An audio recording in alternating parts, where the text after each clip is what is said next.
Hi, Ange.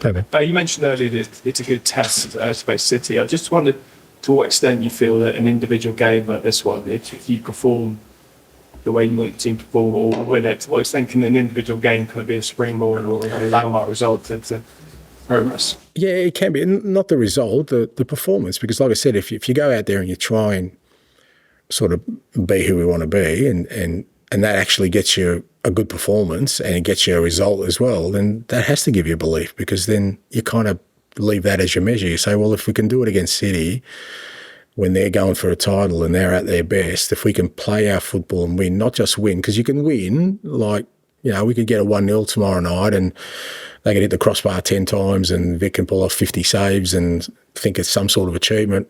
I don't think that. I just think, okay, it's a great result, whatever, but is that really a sign that you've bridging the gap? No.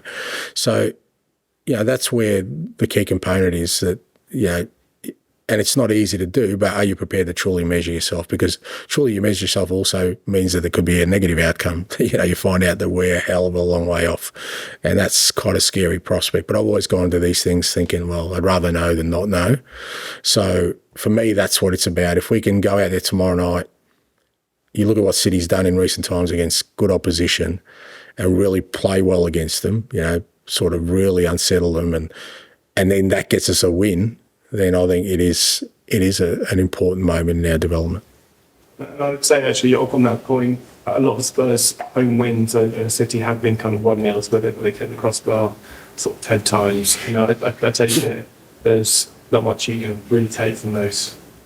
Oh, look, I mean, you can take the result, absolutely, and depending on how your season's gone, it could be an important 3 points, absolutely. But for where we're at right now, I just don't see what that's going to show us that we don't already know.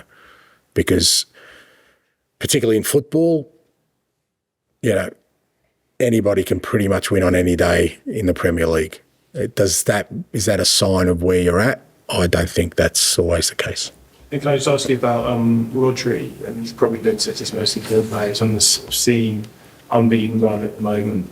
I'm sure every team will love a player like him, but do you feel your squad's missing a kind of enforcer who can shield the defence in that way? No, because I think every player's effectiveness is dependent on kind of the way the team plays, and I just think the way City plays, Rodri is a very key component of it for sure.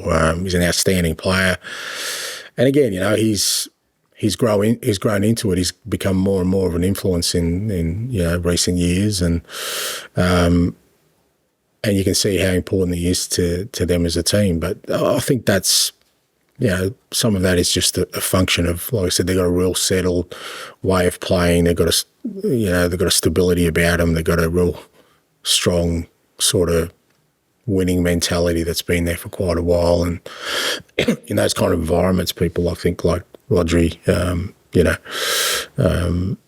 thrive. But you know, from our perspective, it's about finding our own players to play our system and hopefully become just as effective. Thanks, guys. Thank you. You good luck. Thank you. Yeah, I mean that. I do mean it. Of course I mean it. What's to lose?